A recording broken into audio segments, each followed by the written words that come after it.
खुदा की कसम मैं अपनी जेब से जहर लेके देती हूँ, आप खाने वाले बने, ये खाएं और हमारी जान छोड़ें ताकि पाकिस्तानियों को ना जहर चाटना पड़े। हम सारे इकट्ठा करके इनको वीआईपी जहर लेके देंगे इस मुसल्लत हुकूमत को, ये खाएं और हमारी जान छोड़ें ताकि पाकिस्तानी अगले 20-40 साल जहर ना पकते रहें, क्योंकि इनका एक एक दिन पाकिस्तान के अरबों रुपए नीचे जा रहे हैं।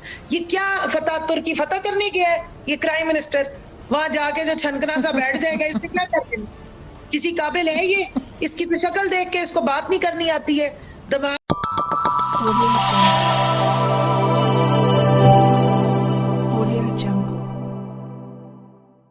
हाय दोस्तों, मैं आपका धीरेन्द्र, आप देख रहे हैं 10 शॉट भारत। दोस्तों, जैसा कि आप लोग बता दें, पाकिस्तानी अवाम जो है शहबाज शरीफ की सरकार पर पूरा गुस्सा से, और इतना तक बोल दिया कि हम खुद अपने पैकेट से खरीद करके जहर दे रहे हैं, आप खा लो और सारे पाकिस्तानियों का पीछा छोड़ो, क्योंकि पाकिस्तानियों का जो है बेड़ा गर्क करके रख दिया है शहबाज शरीफ सरकार ने। यही इस वीडियो में दिखाया गया। तो चलिए दोस्तों, देखते हैं इस वीडियो को देर न करते हुए।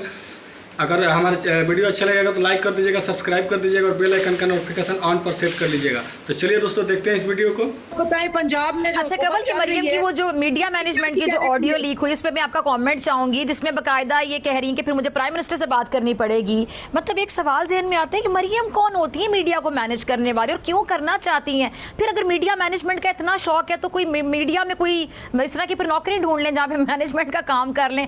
तालिब इल्म जो हैं वो भी इनके बहुत ज़्यादा इनसे मुस्तफीद हो जाएंगे जो इनकी सोच के मुताबिक। सिर्फ इतना बता दूं, क्योंकि मरियम औरंगजेब इनकी जो पेड गुलाम है, वो ज्यादा झूठ फ्रीक्वेंसी से बोल रही थी 2-2 घंटे प्रेस कॉन्फ्रेंस। लेकिन अच्छा सॉरी, मैं आपकी बात काट रही हूँ। वैसे मरियम औरंगजेब भी हैरान होगी कवल, मैंने कल प्रोग्राम में एक सवाल उठाया था कि मरियम औरंगजेब भी दिल में हैरान होती होंगी। वैसे किसी की मजाल नहीं कि नून लीग में अपनी राय का इजहार कर दे, उन्होंने नून लीग में रहना है ना। वो हैरान होती होंगी कि मैं वजीर हूँ या मरियम नवाज वजीर है। देखिए, असल में आपको सिर्फ इतना बताना है कि इस वक्त डिफेक्टो प्राइम मिनिस्टर ये मरियम बीबी ही है। मरियम फितना है। वो ट्विटर पे मुफ्ता इस्माइल को मैसेज करी है कि इस चीज का नोटिस लो। वो कह रहा है यस मैडम। तो इस वक्त आप ये देखें, क्योंकि सारी वीडियोस जो है ना वो मरियम साहिबा के पास थी। काश IMF वालों की भी कोई वीडियो इनको मिल जाती, मुल्क का ही भला हो जाता। लेकिन बहरहाल पता नहीं किस किस की वीडियोस इनके पास हैं, जिसकी वजह से ब्लैकमेलिंग कर करके ये आज मुल्क पे मुसल्लत हो गई है। सो इस वक्त वो डिफेक्टो प्राइम मिनिस्टर बनी हुई है, और जितना ये शर और ये जो फसाद मच रहा है, ये फितना गिरी हो रही है, ये इसी औरत के कहने पे हो रही है। क्योंकि और ये इंश्योर कर रही है, डबल गेम खेल रही है। एक तो मुल्क का सत्यानाश कर रही है, दूसरा और अपनी जो इंतकाम की आग है उसको बुझा रही है। साथ में ये अपने चाचे शहबाज शरीफ का और अपने जो कजन है हमजा शहबाज की सियासत पे भी आखिरी कील ठुकवा रही है। क्योंकि जिस तरह के ये काम कर रहे हैं, इसके बाद तो लोग इनको वोट तो नहीं डालेंगे, कुछ और जरूर मारेंगे जाके। तो उसने एक तीर से 2 शिकार किया है, क्योंकि एक बहुत ही फितना किस्म की खातून है और इंतशार चाहती है। तो वो कोशिश करी है कि इन 2 को सामने लाके सारे लितर इन्हें पढ़वाएंगी और मजे बाद में खुद एंजॉय करेंगी। तो ये एक तीर से 2 शिकार। इस वक्त वो पावर भी एंजॉय करी है, और 2 कठपुतलियां जो उसने अपने खानदान की थी, जो उसके रास्ते के कांटे थे, उनको बड़े तरीके से वो सामने ले आई और उनका बेड़ा गर्क अच्छी तरह करवाई। तो ये आप ज़हन में रखें कि ना वो इस वक्त पार्टी की लीडर है मेन, ना वो कोई MNA MP है, और ना वो अपनी पार्टी की तर्जुमान है। लेकिन हुकूमत के सारे मामलात आप देख लें, उस खातून के पास से चलते हैं और वही जवाब देने आती है। और झूठों की IG है, जब मतलब उनको ऑस्कर अवार्ड मिलना चाहिए अगर झूठ का होना। तो माशाल्लाह उन्होंने सारे रिकॉर्ड तोड़ दिए, फितनागिरी और खवातीन पे तशद्दुद कराने के, औरतों पे, बुजुर्गों पे, बच्चों के। ये तो जैसे वो कलेजा चबाने वाली खवातीन नहीं हुआ करती थी, ये उस कैटेगरी में फॉल करती है माजरत के साथ, जो इन्होंने 25 मई की रात को हमारे साथ जुल्म तोड़े हैं और स्टेट की मशीनरी को इस्तेमाल करके अवाम का जो तजलील की है। इसको मैं याद करा दूं कि 5 दफा खुद PDM को लीड करती हुई आई थी इस्लामाबाद, और हर दूसरे दिन तुमने इदारों को गालियां दी, फौज को गालियां दी, अदलिया को गालियां दी, हर एक को ब्लैकमेल किया है। लेकिन फिर भी आपको किसी ने रोका नहीं, आप पे गैस शेल नहीं बरसाए गए, आप पे जो है वो बुलेट्स नहीं बरसाई गई, आपको डंडे सोटे नहीं मारे गए, आपको घसीटा नहीं गया सड़कों पे। लेकिन आपने ये सब काम हमारे पे किए, और राना सनाउल्लाह इस चीज का एक्सपर्ट है। कवल ये देखिए ये यही बातें करते हैं और उसको ठीक है। ठीक है। अच्छा कंवल, स्पीकर कौमी असम्बली ने जो पीटीआई के अरकान को इस्तीफ़ों की तस्दीक के लिए तलब की है, तो तहरीक इंसाफ ने अपने अरकान को तस्दीक के अमल का हिस्सा ना बनने का कहा है। इसकी वजूहात क्या, और अगर इस्तीफ़े मंजूर नहीं करता स्पीकर तो फिर क्या होगा? देखिए जी, हम 11 तारीख को जाकर हमने अपने इस्तीफे डिप्टी स्पीकर जो थे कासिम सूरी को सबके सामने दिन दिहाड़े पकड़ाए थे और हम असेंबली से बाहर आ गए थे। ठीक है जी। और उसके बाद ये 2 नंबर जो असेंबली बनी और फिर ये जो एक इलीगल किस्म की हुकूमत जो इम्पोर्टेड मुसल्लत की गई, जिसको हम नहीं मानते, उसके स्पीकर को ये जरूर मानते हैं, हम नहीं मानते। हम अपना काम कर चुके हैं, हम वो असेंबली छोड़ आए और दोबारा वापस जाना नहीं चाहते। हमारे जो है वो उन्होंने नोटिफिकेशन इशू कर दिया था डिप्टी स्पीकर ने। इन्होंने अपनी जो, क्योंकि इलेक्शन कमीशन को भी इन्होंने साथ मिलाया हुआ है, अगर इनमें हिम्मत है ना तो वो नोटिफिकेशन पहले इशू हो गया, उसके ऊपर दूसरी रूलिंग नहीं आ सकती।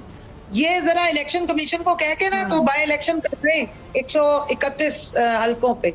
ये तो अपनी शक्ल बचाने के लिए, जिस तरह हमजा को 2 नंबर तरीके से स्टेट की रियासत की मशीनरी इस्तेमाल करके वजीर आला बनाया हुआ है, हालांकि कोर्ट ने ऑर्डर दे दिए हैं, उसकी क्लियर वायलेशन हो रही है। उसी तरह इस इलीगल असेंबली को चलाने के लिए इन्होंने हमारे इस्तीफों को एक बहाना बनाया हुआ। हम दे चुके हैं, हमारे नामों के साथ साबिक एमएनए लग चुका है, क्योंकि हमारा स्पीकर हमने सबके सामने खड़े होकर गवाही दी थी कि हम छोड़ के खुद जा रहे हैं। सब ने अपने हाथ से इस्तीफे लिख के और पूरे उसको जमा कराए थे और उन्होंने वो माने भी थे और नोटिफिकेशन इशू कर दिया।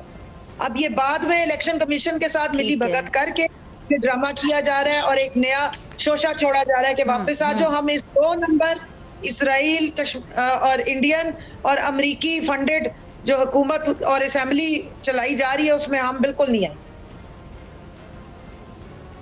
ठीक है। अच्छा कंवल, हुकूमत के कुछ इत्तेहादी जल्द इंतखाबात के हक में हैं, जैसा कि आप लोगों का एक ही मुतालिबा है कि इलेक्शन फ़ौरन करवाए जाएं, लेकिन जो पीपल्स पार्टी है वो नहीं चाहती है कि इंतखाबात तो जल्दी, क्योंकि आसिफ अली ज़रदारी साहब ने एमकेएम से भी क्या कहा है कि जी एमकेएम इंतखाबात के बयानात ना दे, इंतखाबात वक्त पर ही होंगे। तो क्या शहबाज शरीफ तैयार हैं, मगर ज़रदारी और मौलाना साहब नए इंतखाबात की राह में रुकावट डाल रहे हैं? तो उसके सीधी सीधी समझ ये भी आती है कि फ्रंट पर तो शहबाज शरीफ साहब है ना, महंगाई होती है, पेट्रोल 30 रुपये महंगा होता है, उसके बाद मजीद महंगा होता है, जो भी मसाइल होते हैं, तो नून लीग की गंदी होगी, अगला वोट बैंक नून लीग का मुतासिर होगा, इससे जरदारी साहब को कोई फर्क नहीं पड़ेगा। तो जरदारी साहब भी बड़ा स्मार्ट मूव या स्मार्ट प्ले कर रहे हैं और माहिर भी समझे जाते हैं स्मार्ट मूव के।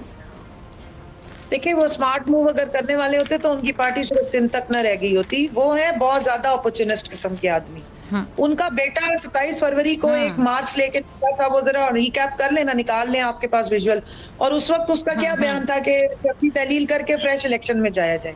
8 मार्च को उसने कहा था मैं जब पहुंचूंगा तो हुकूमत गिर जाएगी और असेंबली स्टार्ट हो जाएगी, नई इलेक्शन होंगे।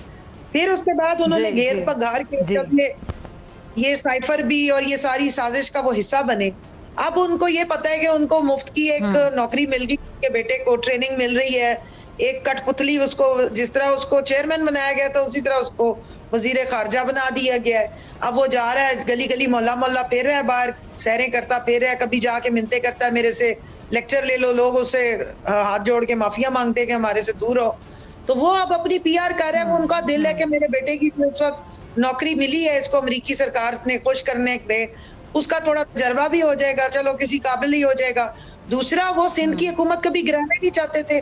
दोनों हाथों से माशाल्लाह जब खजाना लूट रहे हो और यहाँ से बस्तों में पैसे भर के और ईद मनाने दुबई गए और कोई पूछने वाला ना हो, ECL से उनके नाम निकल जाए, केसेस उनके सारे रुक जाएं, सारी FIA का सत्यानाश हो जाए, नैब का बेड़ा गर्क हो जाए, EVM मशीनों वाला भी रिवर्ट हो जाए, ओवरसीज पाकिस्तानी इसके वोट का भी खत्म हो जाए, तो उनका तो हर तरफ से फायदा है। नुकसान तो पाकिस्तान को हो रहा है, नुकसान मुझे और आपको हो रहा है, नुकसान इदारों का हो रहा है। हम जो तरक्की कर रहे थे, हम जो सामने आगे 10 साल का देख रहे थे कि सस्टेनेबल डेवलपमेंट और सस्टेनेबल ग्रोथ हो रही है, वो रिवर्स में चले गए। हम 50 साल पीछे जा रहे हैं और गड़े में हमें ये फेंकना चाहते हैं। इसलिए ये तो खाने वाले लोग हैं ना, लूट लूट के खाना है, नोच नोच के पाकिस्तानियों के खून पसीने की कमाई इन्होंने पेटों में डालनी है, उनको तो मजे आ रहे हैं इस वक्त। दूसरा, पूरी पीपल्स पार्टी तो इस वक्त बाहर गई भी है, 5 स्टार होटलों में रह के एंजॉय कर रहे हैं। वो जो हमने ऑस्टेरिटी कर करके एक एक आना कमा के संभाला था और मुल्क का जो प्राइमरी सरप्लस में लेके गए थे, आज वो कहते हैं जी जहर खाने के भी पैसे नहीं है।